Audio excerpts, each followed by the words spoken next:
Hi and welcome back to the Film and TV channel. Hope you're all staying safe and well. And we're going over to Paramount Plus today. We don't have many trips over to Paramount, but we're going to have a look at one of their little mini-series set in the UK. And we're going to have a look at something called The Ex-Wife. Yes, a few of us have got those, haven't we? That's for sure. The Ex-Wife. So please, if you are new to the channel, push that subscribe button. Push the bell notifications with your vlogs are coming out. I try and inform, if I can, I try and entertain as well in my own inimitable way on these drama reviews. I do film reviews, information vlogs, lots of things. So it'd be great to have you on board. Spread the word. Excuse me.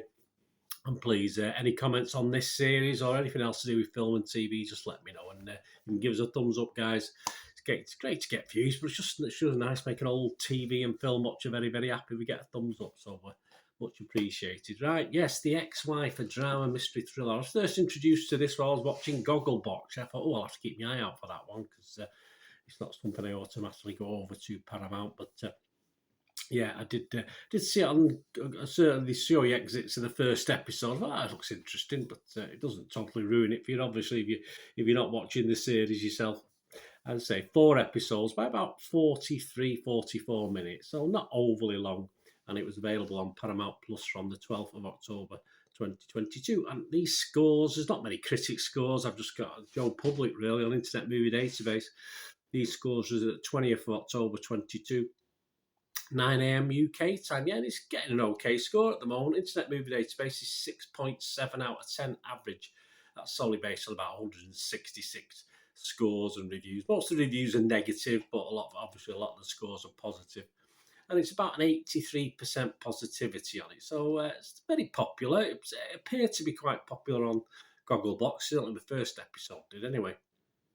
I expect that 6.7 to probably drop. I expect it to come down, which is the norm. You usually get cast crew members of the TV, putting all their scores on first. But as I say, I think there was 6 reviews, and I think 4 were negative and 2 were positive, which interesting sort of mix. This is based on the best-selling novel by Jess Ryder, and it's about Tasha. She got the perfect house, a loving husband, so apparently, and a beautiful little girl. Well, yes, her life could be perfect. It wasn't for Jen, her husband's ex-wife, who just won't leave them alone. So. Never mind. I'm not going to say anything. This stars Celine Bookins, who I like, Tom Mason, who is okay, and Janet Montgomery, the three main protagonists in this. I do like Janet Montgomery as well, so it did help having Celine Bookins and Janet Montgomery. As far as watchability for me is concerned, there's nothing to do with the what was happening on screen. I just like both those young ladies. My score for this, I'm not going to go as high as 6.7. It's watchable. There's a lot of flaws in this, but it is watchable. So I am going to give it a 6 out of 10. Only 4 episodes. I did binge watch it over an evening, so what, two and a bit hours one evening. But it did feel a bit long at times. It certainly doesn't. It's the sort of thing that you probably watch on a weekly basis or every 3 or 4 days, but. Yeah, you know me, I like to binge watch anyway, and a really good series, I would get totally hooked, and I can't wait for the next one.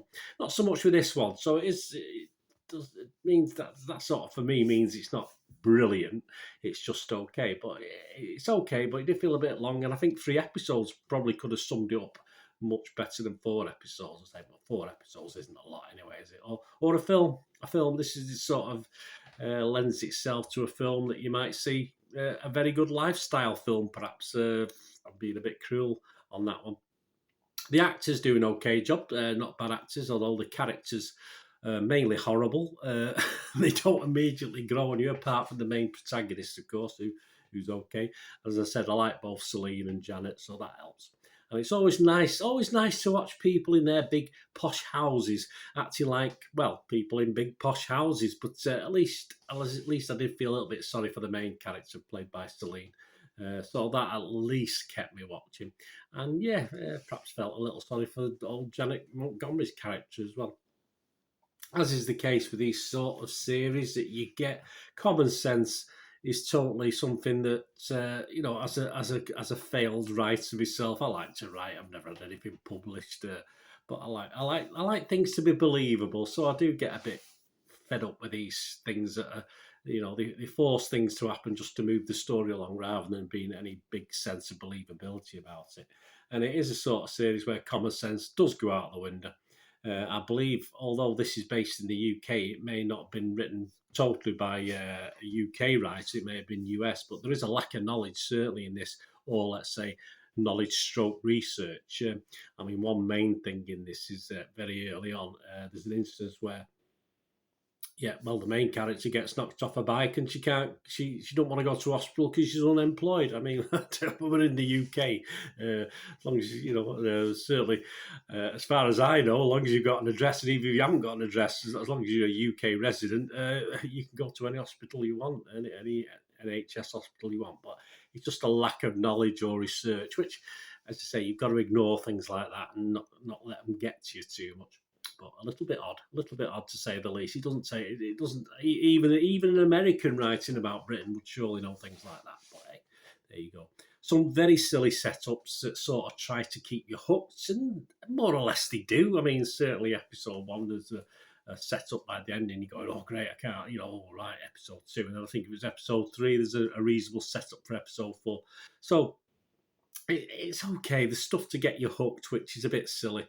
But despite this lack of believability, it's an okay watch. Despite the flaws, it's just something simple, and don't think too much about it, because I say send you potty, and you think, well, what the hell's going on here? Why is this happening? Why is that happening? There is a needless setup for a second series, and I say needless because you don't need to set anything up for a second series. You might leave things open, and people can make their own minds up. But just the very last series is a pathetic attempt at setting up a second series. Am I giddy about it and all excited about a second series? No, not really. No, it was okay. I'm not. If it never appears again on this planet, it's not going to bother me. So, a couple of the actors I'd like to see again, but certainly not the storyline or whoever put this together. Not particularly, no.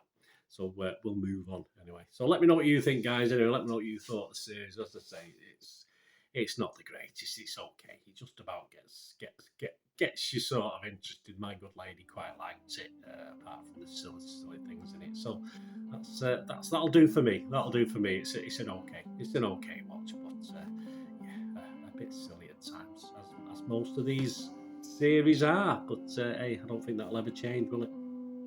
Anyway, thanks for watching. Please, until we meet again, that's one thing, don't I? Please stay safe, everyone. Thanks for watching. Bye for now.